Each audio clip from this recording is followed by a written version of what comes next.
Hello, everyone. Welcome to the Armenian News Network Groong Week in Review for November 16, 2025. Today, we're going to be talking with Dr. Sergei Melkonian of the APRI, which is a think tank based in Yerevan. Hello, Sergei. Welcome back to the Groong podcast. Artsakh, thank you for inviting me. Bonjour, Sergei John. Glad to have you back again as well. And let's begin our topics, covering a little bit outside of our region, and then we'll talk about Armenia as well. So in Ukraine over the past week, Russia keeps grinding forward, and we keep hearing about cities like Bakrovsk being semi-encircled. Meanwhile, Ukraine is hitting Russian refineries and export terminals, while Russia is pummeling Ukraine's own electrical grid. Meanwhile, there are talks about corruption scandals in Kiev, now reaching Zelensky's old inner circle. And there are a lot of events brewing around Ukraine, but I wanted to understand your assessment of where the Ukraine war is currently and what is the most likely trajectory of this war going forward. That's a maybe $1 billion question. What will be like in a short-term run?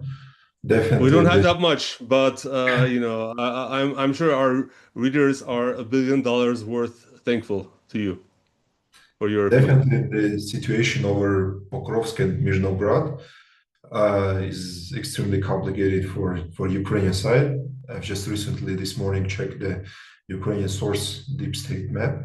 It's almost encircled. There is a well-prepared Ukrainian military groups. Partly they're still there. They are not evacuated. Otherwise, Russians will be much more easier to finally encircle it. But it's important to mention that it's not a strategic victory for Russia. It's mostly tactical success. But it's also obvious that if they take under control this area, they will have much more opportunity for further advancement because the terrain, the geography will be much more easier to use during winter when you don't have like natural some obstacles.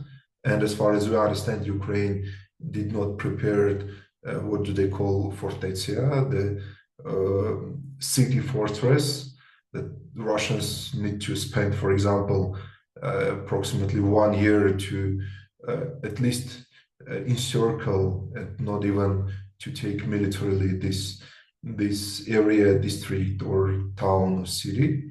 So that will be much more easier for them to continue their advancement. So this is the strategic test for Ukrainian army during winter period, because even the advancement in winter will be a new challenge for Ukrainian army. And we see still the Russian military, it has still enough capacity to continue slowly advance. But the problem is that simultaneously with advancement, they had at least negotiations. Now Ukrainian side stated that they've stopped any negotiations. So it means that hands of Russian military, like they are free, they are open to do whatever they want. And the key assessment that we read from Russian side is, okay, if you don't agree to have not a ceasefire, but a peace deal now, in a short-term run, you will be in a worse position than today. So let's see. Definitely, there were negotiations and there were different expectations to stop the war till the end of 2025.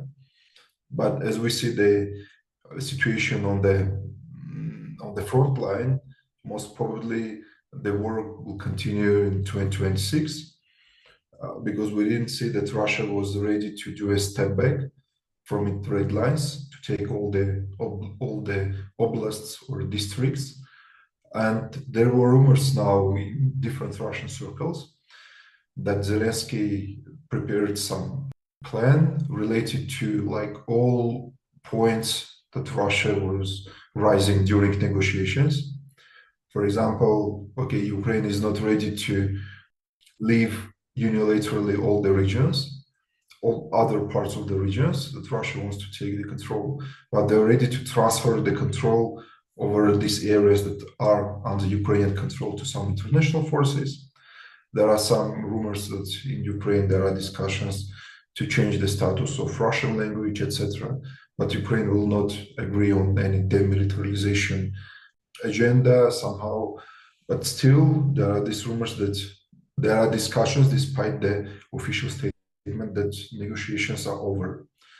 At the same time, we see that because the Ukrainian track also directly interconnected with US-Russia negotiations, both related to this disarmament agreement, the START 3, that will be expired in the beginning of next year. Russians sent their suggestion to American side to have this agreement at least for 1 year until they do not agree on some new agreement. There is another option that China somehow should be engaged under this new negotiations over a new START treaty, and definitely it will impact on the front line.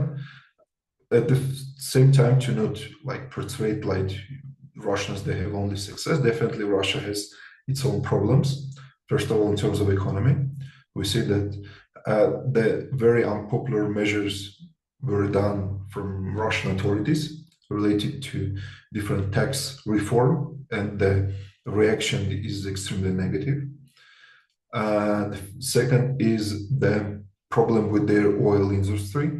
The Ukrainian attacks against Russian energy infrastructure, they definitely impacted on Russia's oil production capabilities and capacities. And then we see that the discussions between Russia and the United States. So there's no any positive step, because the meeting that was planned in Hungary, from one side it's postponed, from the other side it's cancelled. So and it's very gray zone. Definitely, Russia has a weaker position that it had, for example, after Alaska summit. And Russians, they admitted it, especially Ryabkov, deputy head of Russian MFA. He stated that what is possible to move forward after Alaska summit is almost like done. There is a high demand. There is a need to have some new meeting. Yeah. Speaking of the Russian-US negotiations, do you think that Russia, strategically you said it's in a weaker spot? Did I hear you correctly?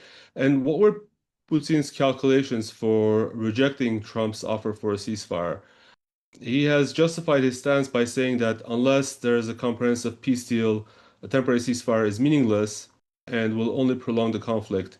And more important for us, he specifically mentioned the case of Armenia not achieving a peace deal in 1994 with Azerbaijan and settling, for a 10-year ceasefire for 25 years. And now we see what happened.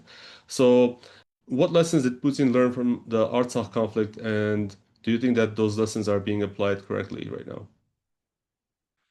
Coming to the beginning of your question, as I see Putin, firstly, he wanted to portray himself as a very constructive partner, to focus like in a final peace deal rather than a temporary ceasefire. And from Russia's perspective, that planned to somehow resonate with the Trump's position, to not freeze the conflict, but to finally come to the end.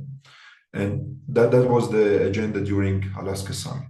So US, at least Trump and White House perspective was quite positive on this suggestion. When Putin stated about Artsakh conflict, definitely Russians realized that they call it semi-measures, they are useless in a long-term run. So it's important to make a decision right now and to implement it right now. Otherwise, you will face the same problem that you have today.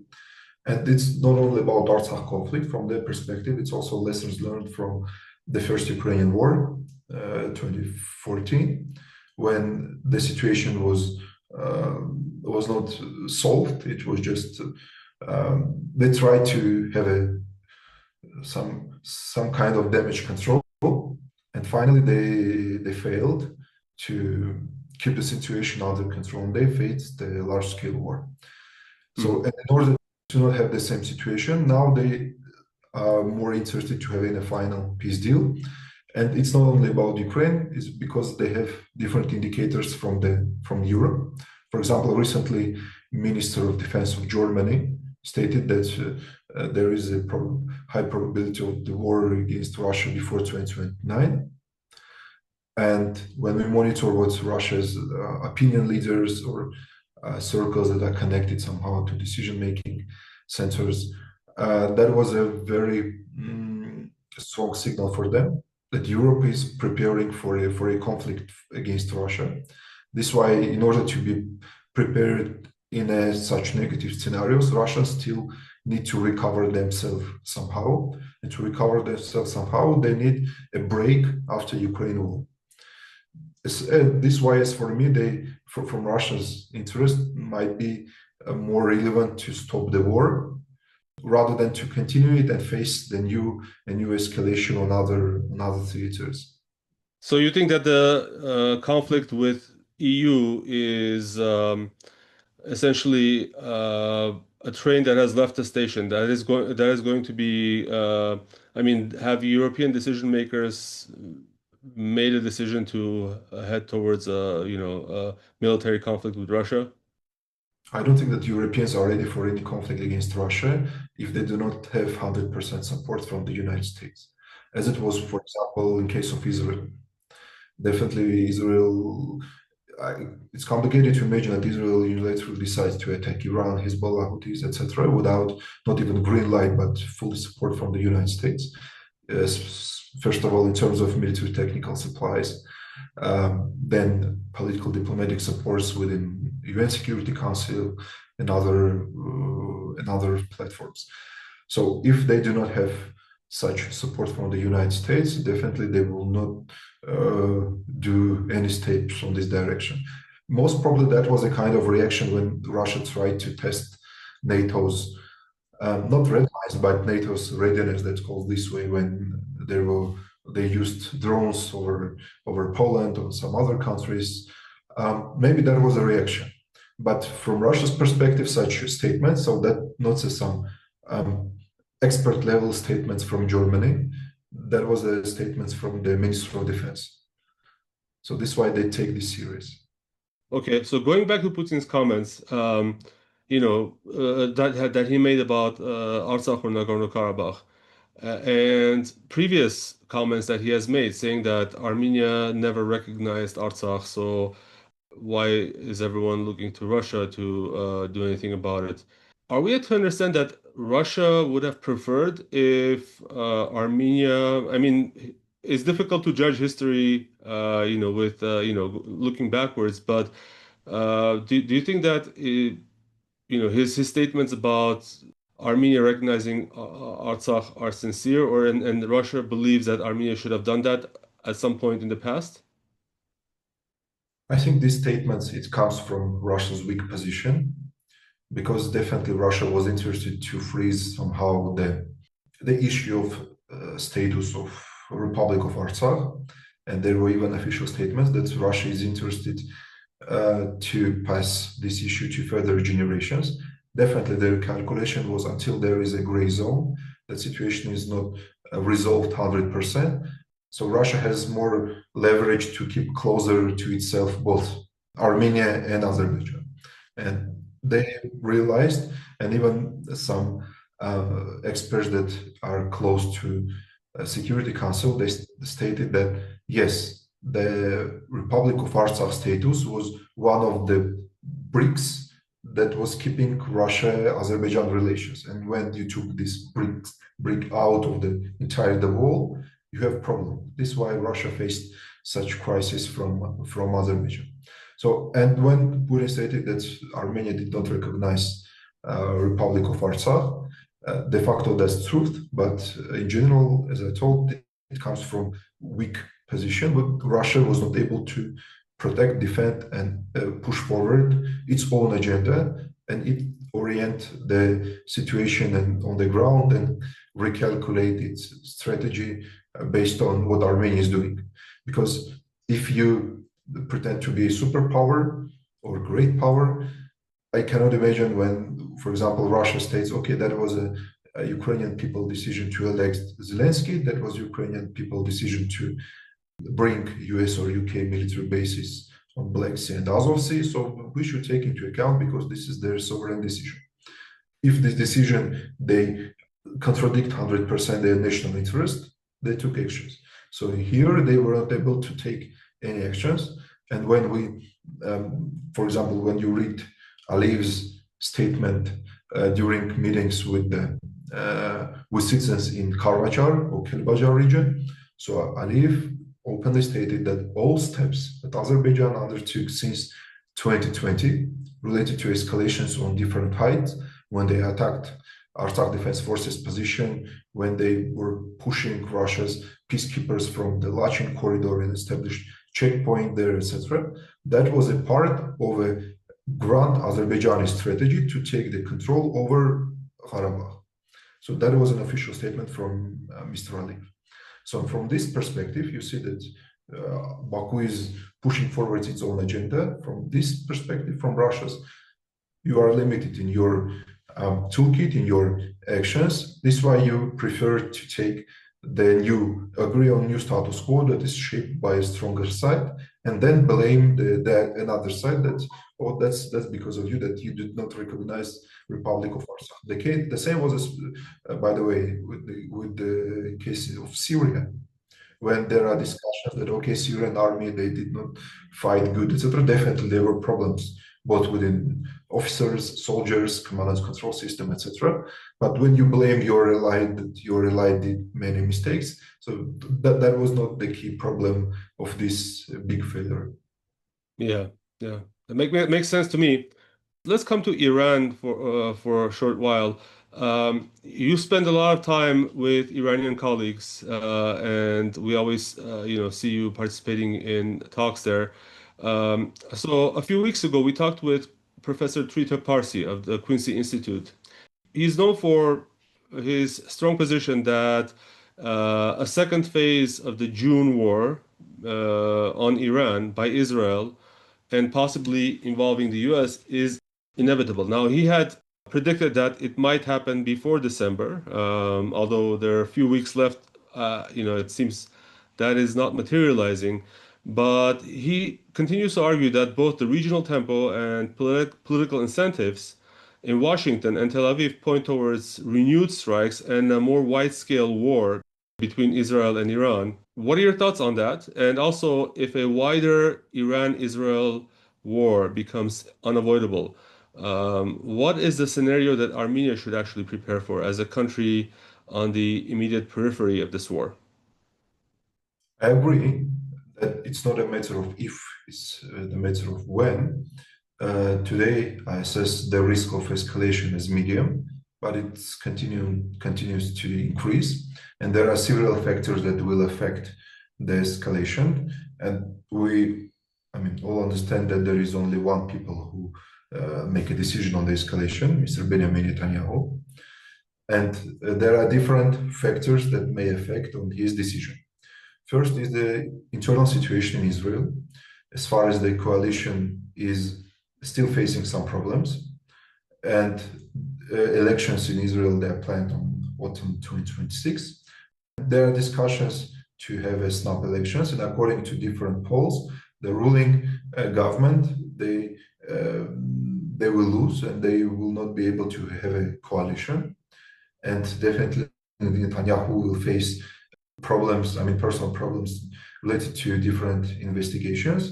And this is why, for example, he asked, as far as we understand, Mr. Trump to state during his speech in Knesset that please cancel all these investigations against Mr. Netanyahu, etc. So this is about the internal dynamics in Israel.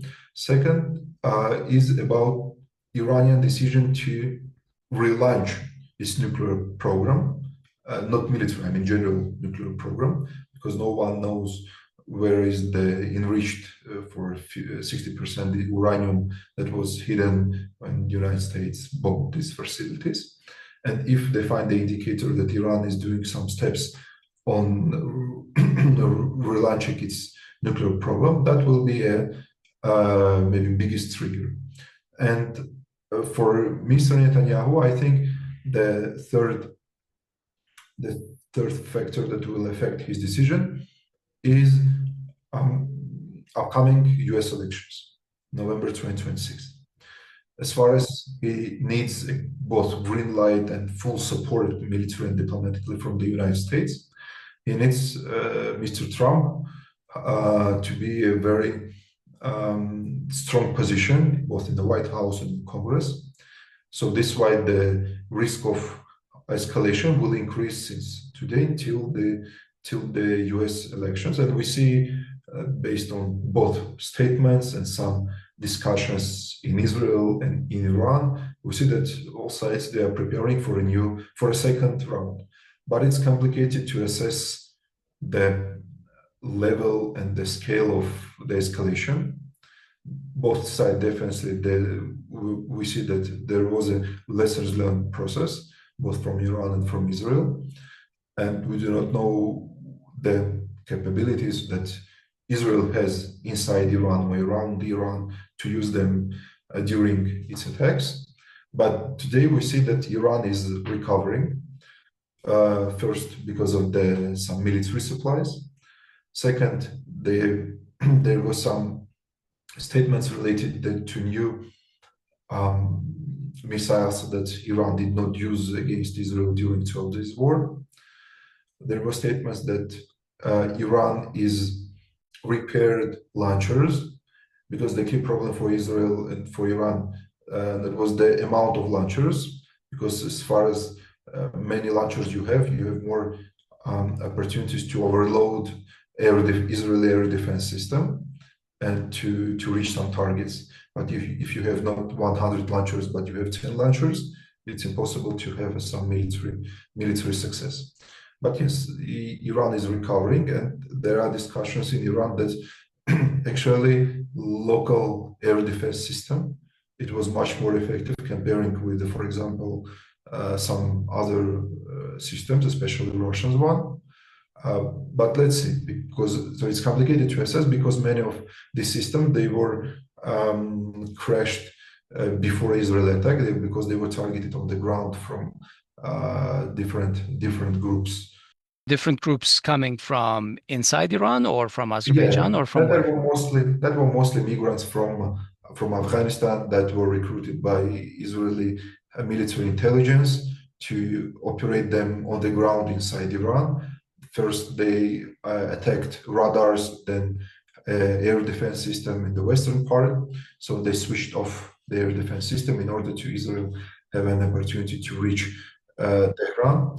And there might be some new obstacles. For example, if Iran decides or it has capabilities to deploy its air defense system in Iraq or in some other parts of the Middle East to make some new obstacles. Or, for example, if Russia is coming back to Syria, because just recently get news that delegation from the Russian Ministry of Defense was in Syria, and they visited some southern areas on the Syria-Israel border, where previously Russian military police was operating and keeping the border under control during Assad regime. And now, as I understand, Syria is still interested to have Russia as a shield, southern shield against Israeli attacks. And if Russia deploys its system in Syria, or Iran deploys its system close to Syria or in Iraq, etc., that will be a bit complicated for Israel to reach Iranian airspace, as it did, for example, in June 2025. Do you believe that this current Syrian government led by al-Julani actually has, what is he calling himself now, al-Sharaa, has actually the chops to make relations with Russia? Yes. He was in the White House just recently. Yes. Julani started first contact since the beginning of 2025, and the key marker was a visit of Mr. Bogdanov. That time he was a special representative of Russian president to the Middle East, and he was a deputy minister of foreign affairs, and he was in charge of entire Russian Middle East strategy.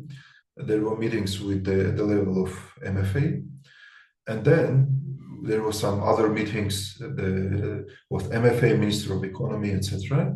And just recently was a visit of Julani, and he met with Putin.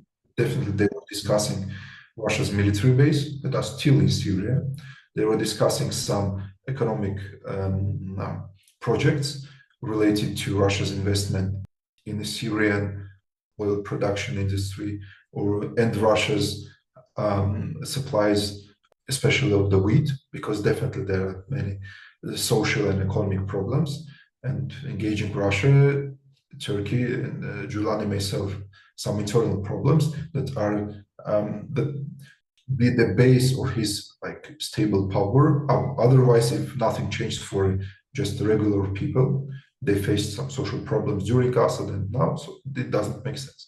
But if you bring some, for example, you bring Azerbaijani resources to use for your internal electricity generation, and then you have not 1 or 2 hours of electricity, but you have half a day of electricity. Definitely, that will affect on his internal positions.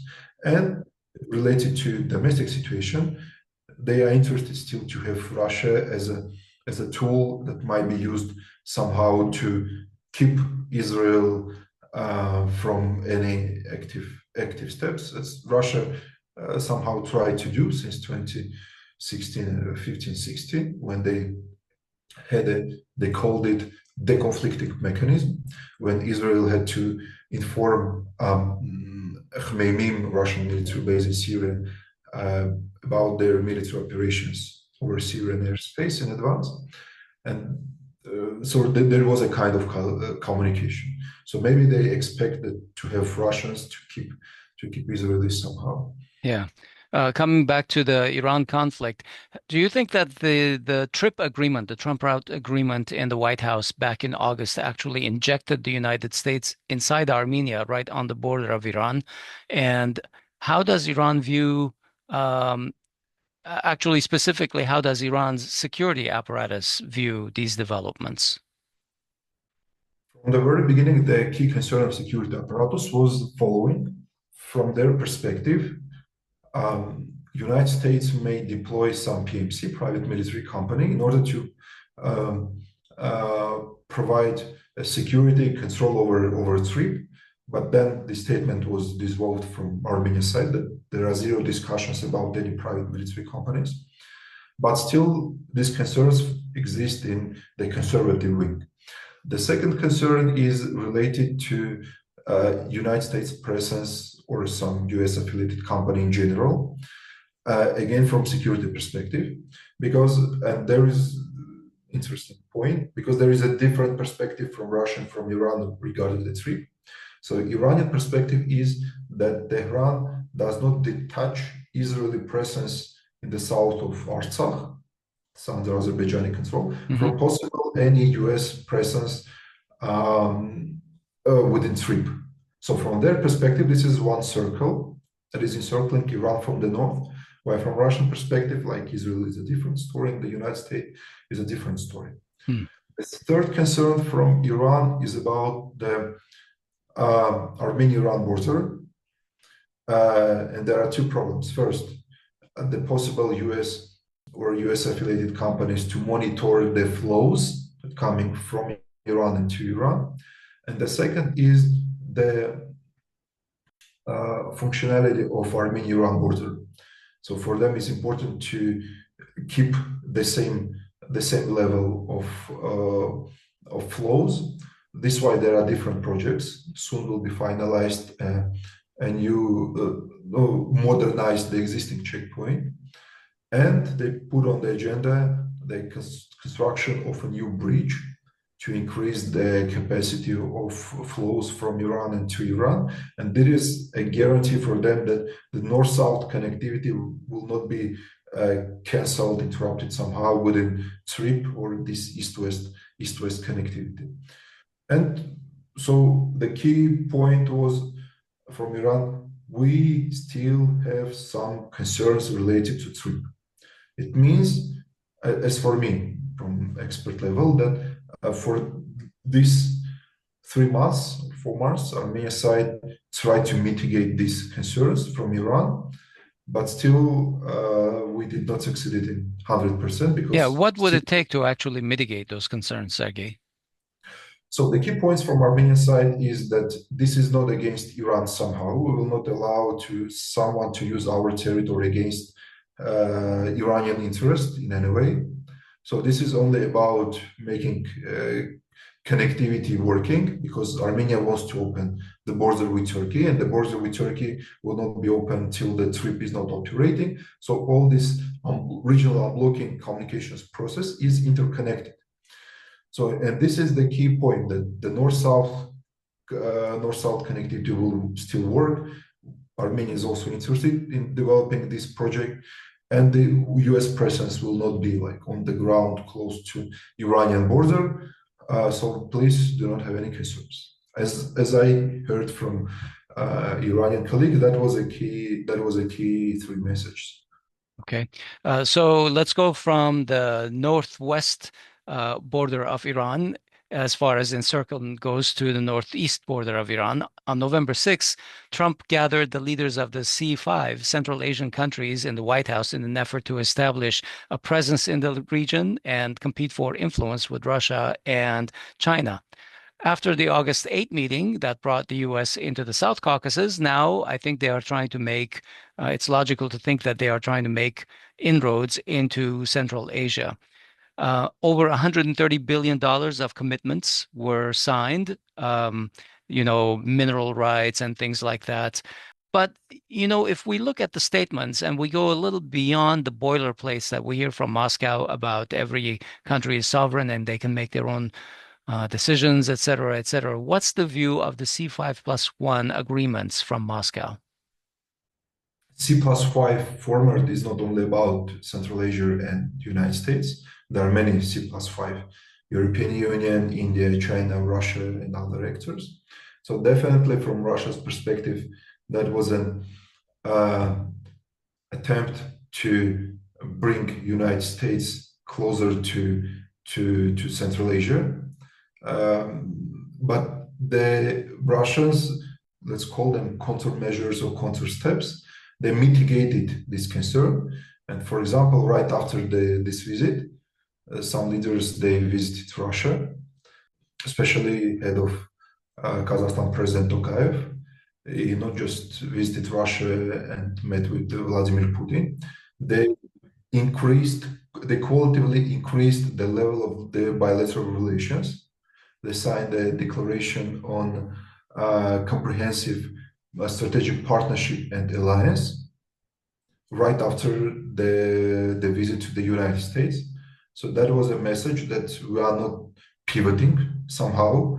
We are continuing our multivectoral foreign policy, and definitely we're interested to work with both regional and non-regional actors. And our relations with the United States are not aimed somehow against Russia's interest in the region. But Sergei, we also noticed that there was a lack of a defense component to so there was not a defense alliance. It was mostly a trade and economic kind of a partnership that they signed with Russia. Yeah, because so the level of their defense relations is very high. Kazakhstan is still full member of CSTO and continues participate in joint military drills, in meetings, in decision-making process, etc. So there are no concerns from Russia's perspective on this matter. There are concerns that there is a new era of competition in Central Asia, when we see that all regional and non-regional actors, they're trying to be more active. And definitely, from one perspective, China might be an ally in, let's call it, regionalization of Central Asia, to keeping non-regional actors, especially Western, out of regional equation. But still, Russia is not ready to compete with China within Central Asia. But there are some niche when Russia has its own advantages. For example, when it comes to nuclear energy, so Kazakhstan will construct a new power plant, and they will do this with the Rosatom, with Russian company, while some infrastructure projects that are on the agenda in Kazakhstan, they do with China. So Kazakhstan also trying to balance between Russia and China, and now to have this balancing act, they are also expanding their relations with the United States. Okay. Is Russia concerned about Turkey as a spearhead of NATO making deep inroads into Central Asia with this organization of Turkic states? So there was a meeting, I think a month ago or so. It was a very vibrant meeting in Azerbaijan. Are there concerns in Russia about this organization? That's very interesting question, because just today we had some conversation with Russian officials here in Yerevan, and for the first time openly raised this concern that might be a problem for Russia in a midterm run. Because before that, if you remember, Mr. Lavrov stated that all this pan-Turkic, pan-Turanic, some projects, they are not so, we do not take them serious. This is a kind of far-fetched ambitions. It's mostly about culture rather than geopolitics, etc., etc. But the decision to conduct a joint multilateral military drills within organization of Turkic states, that was a maybe the biggest signal for Russians that this is not about soft integration, because the soft integration is shifting to a hard integration. Because when you talk about the same alphabet, this is another problem, that because this issue is not like advanced somehow to have a unified alphabet within Turkic states. But when you unify the school textbooks, etc., this is the one story. But when it comes to joint multilateral military drills, when Turkey is one of key arms exporter to some of these regional states, that's a source of concern. But for Russia, the problem is that they're still limited within their toolkit how to mitigate the risk, and everything is related to the end of the war in Ukraine. Right after that, maybe they will reassess somehow, because as for today, I don't see that in Moscow there is a clear foreign policy strategy related to both South Caucasus and Central Asia. We have actually talked about this, and you and us have been very surprised that Russia does not see this as a threat when we, Armenia, see this as a rising issue, even not just for Armenia, but for Russia as well. But just within last weeks, we see different signals that there is not maybe consensus, but within different circles related to both diplomat and security corps, there are concerns about rising Turkey in the South Caucasus and in Central Asia. Okay. Well, for the sake of time, Sergei, I'm going to move to domestic issues, because we want to talk about this local election in Vagharshapat that happened yesterday on November 16. We saw a moderate turnout of about 45%, with roughly 31,500 of the city's almost 70,000 registered voters casting ballots. The Civil Contract Party won 48.5% of the vote, securing 19 of the 33 council seats. And that gave them a clear majority to form a government without needing any kind of a coalition. Victory Alliance, this is Haqtanak Tashink, came in second with 12 seats, while smaller parties like Mother Armenia, Republic, Homeland, Free Democrats, Heritage, and Pan-Armenian Front, they only won a handful of seats. We will try to put all the data in our show notes, so please click on that and check those things out. Hovik, were there irregularities reported during these elections? So I didn't follow this election very closely, but my reading of the news indicates that there were irregularities, including open voting in precincts. There were several complaints about campaign finance and administrative resource abuse, um, and just even like registering observers. We also saw news reports that right during the election, there were power blackouts, which is very reminiscent of the 2021 elections. Nevertheless, that didn't stop the Central Election Commission from certifying the results. Civil contract has about 49%, I believe, with its minor partner, the Republic Party, which has, I think, 3%, if I'm not mistaken. They should be able to have a solid majority. So yeah, the Republic Party has 3.9%, so 4%. But I think that before we go on any further, a lot of attention nowadays is being cast on election day activities. Whereas in modern times in Armenia, elections are mostly registering predetermined outcomes, which are the result of, I told you in our chat, like administrative resources strike again. And it is this that is, I think the key determinant.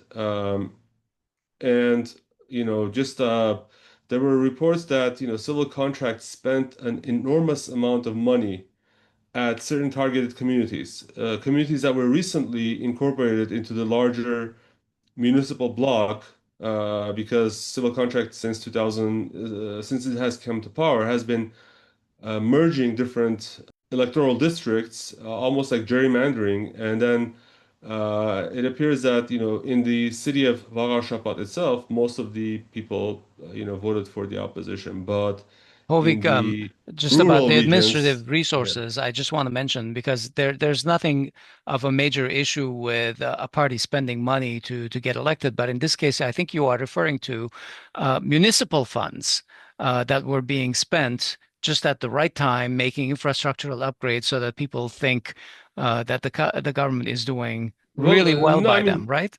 yeah, I mean, administrative resources means resources of the Yeah, state being directed, not party funds. yeah. Administrative resources means resources of the government, whether it is financial resources. So, a month before, you target all of the sort of construction and all the like glitzy reconstruction work in communities that you want Fixing to of win in. roofs, elevators. Yeah, to the detriment of the general population, and with a clear design to capture the election. We also, have to realize that in Armenia, about 20%, probably about of the population is employed by the government. And we have seen evidence of a lot of teachers, a lot of government employees being essentially told, what who to vote for. When there are like gatherings, public gatherings, you go and it's all like just teachers from schools and teacher groups appearing there. So it's it stinks to high heaven of being influenced by the government, and yeah, until this issue is resolved in Armenia, I think that, my honest opinion is that elections are, going to suffer from this issue of administrative resources. And fact is that the international community is not paying attention. They're happy to swipe this under the rug. But one interest. They can just come and monitor on the day of elections, and the election is won far before the election day, Exactly. That's what I was trying to unfortunately. say. And speaking of monitoring, there were no external international monitors, I believe, in this election because it's a municipal election. But one of the main monitoring organizations with a lot of resources is the Union of Informed Citizens, led by a certain Daniel Ioannisyan, who is also in revising Armenia's constitution. He's part of the Anti-Corruption Commission. So he has fingers in a lot of places. And this doesn't seem to cause any alarm among Western observers that a NGO has so much power and so much funding that they're able to, control so much. And in fact, this organization is very, very much pro-European. External funding. It's not Armenian funds. Archbishop Mikhail Ajapahian was arrested based on a report from Daniel Ioannisian. Daniel Ioannisian defended the recent attack of and arrest of journalists from the Imnemnimi podcast, or you can call them media or journalists. And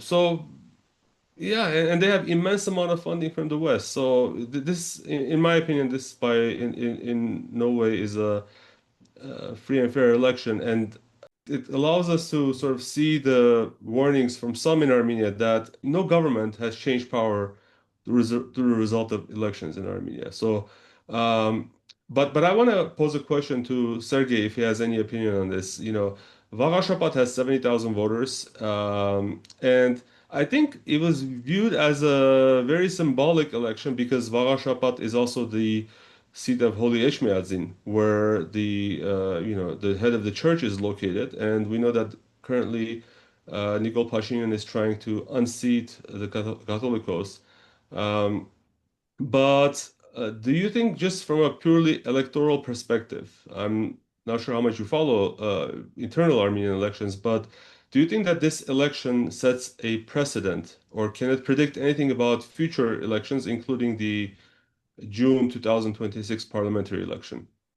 I'm not an expert in internal politics, but there are some basics that we should take into our calculations. I don't think that last elections in Vagharshapat somehow may predict Republican parliamentary elections in June 2026, at least because the key opponent of ruling party, Mer Dzevov, by Samuel Karapetyan, they did not participate in the election. Now they are, as far as I understand, according to different polls, they are number one political party in opposition and key opponent for the ruling party. So if you took this piece out of the entire puzzle, you will not have the entire picture. So this is why the parliamentary elections will have a different scale, not only in terms of like geography, but also in terms of let's call them high waiters who will take part in these elections. Yes. And the second is all local elections. It doesn't matter in Armenia or now some other countries, they have their own specificities. For example, I'm originally from Gyumri, and when I was following, so the Gyumri election I was following because I'm from Gyumri, and I understand the local details and different issues, and so it's not about like geopolitical choice. It's about your network and some other stuff, your personal connections, relative connections, etc. So, and when it's come to the parliamentary elections, the Republican level, that's a bit different.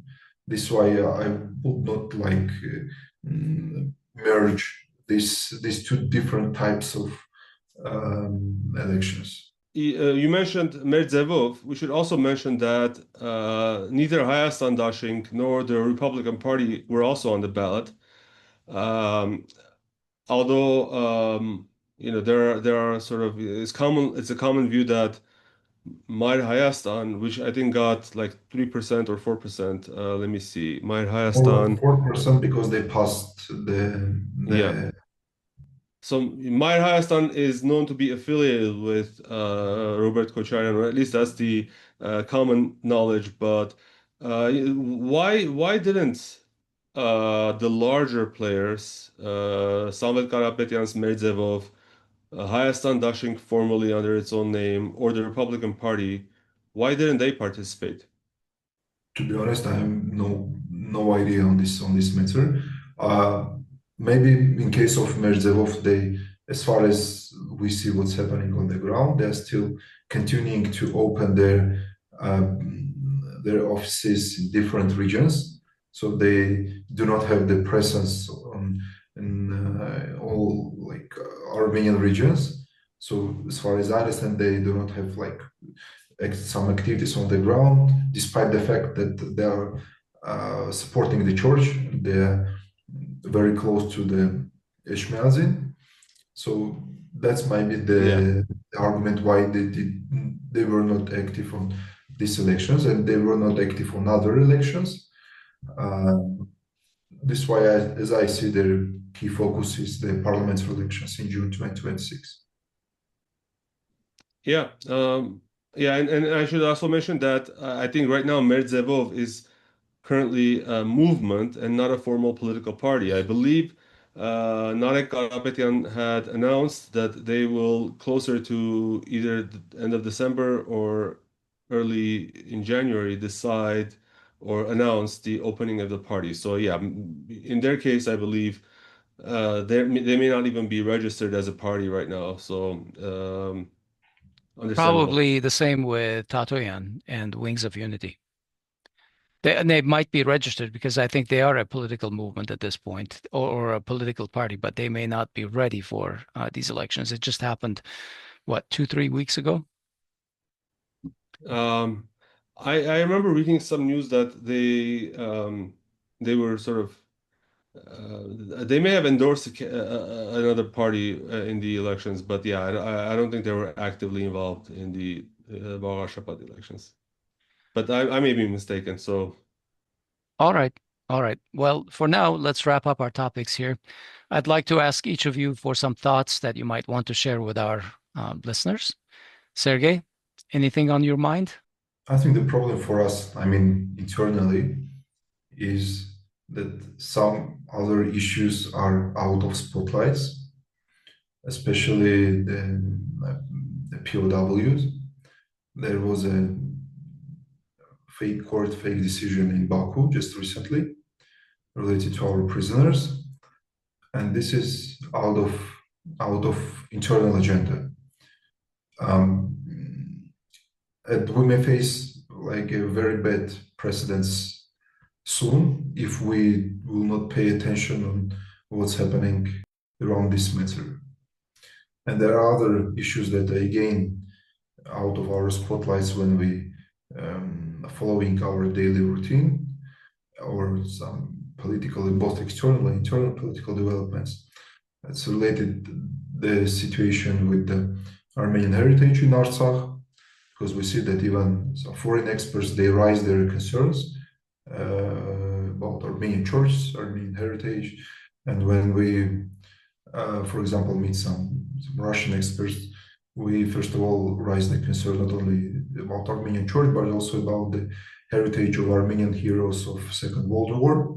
And this is a generic part of Russian foreign policy agenda to memorize all heroes of the war. But so we try every time to push forward somehow this agenda, but it's in a very low level, as far as this is not a part of general Armenian agenda, unfortunately. Yeah, thanks for keeping that on the forefront of our consciousness, because it's very important. Hovik and I were talking about how some of our politicians and political analysts prefer to talk about the diaspora and Dashnags and point fingers that way, rather than talking about our prisoners of war and other really important things. Hovik, what's on your mind? I want to thank Sergey again, for raising that issue, and it just made me think, how much change can we inflict when the government in Armenia talks about these prisoners as or just to talk about Armenian cultural heritage in Artsakh, a security liability for Armenia. So, but that it's a sobering question that we should all strive to make that issue the number one issue, because whether the government in Armenia is ruled it seems almost by hands from the outside, and especially by enemies of Armenia, we cannot let that dictate our agenda. But I also want to raised the issue of media in Armenia being continuously subjugated to repression by the government. We saw that the Imnem and Me podcast, two of its hosts were again jailed, and in I believe there's reports that 168 AM is being harassed now. And in general, it seems like this government has, it seems like a carte blanche on, the repressions, whether it's against the church or the media. And, it raises the challenge for us to try harder to improve that coverage. So I want to announce that tomorrow, Tuesday, we're going to be interviewing Haik Mamijanian from the Republican Party of Armenia to also talk about, the repression against media in Armenia, as well as the Vagharshapat results. Stay Stay on the tuned. lookout for that. Yeah, stay tuned. And And more, yeah, by the way. thanks. We hope to Yeah. talk more about these things. And if anyone wants to, I just want to also make a special call. If anyone wants to support media in Armenia, the best thing you can do right now is tell your friends, anyone in the media, to cover this event. If you know any international journalists, whether they're independent or whether they're part of a mainstream establishment, tell them to, send them our interview that we did with Artur Khachikyan a few days ago. Send them any other article about this, and ask them why they're not on a plane to Armenia to cover this, because it's a serious issue. All right, let's leave it there for today. Thank you, Sergei, for joining us. We really appreciate your time. Merci, Shant. That was our weekend review. We recorded it on November 17, 2025. We've been talking with Dr. Sergei Melkonian, who is currently a research fellow at APRI Armenia, Yerevan-based think tank. He served as assistant to President of Armenia, Armen Sarkisyan, on foreign policy matters for the Middle East and post-Soviet space. Sergei is also a guest lecturer at Yerevan State University and the Russian Armenian University. Folks, so I'm just going to give you a quick reminder, to make sure that you are subscribed to our podcast. And while you're doing that, make sure you like, share, and comment. Let us know how we're doing. Any of that helps us defeat the algorithm. And if you're feeling extra generous, why not also send us a few cups of coffee? You can do that through podcasts.groong.org/donate. Thank you very much, folks. We'll talk to you next week. I'm Aspet Bedrosian in rainy Glendale. And I'm Hovik Manucharyan. Just arrived in Armenia. I don't even know what the weather is like, but I came home directly for this podcast. So I'm glad to be back. Looking forward to staying in Armenia for a while. So, Excellent. Glad you made it home safe and sound. Yeah, thank you.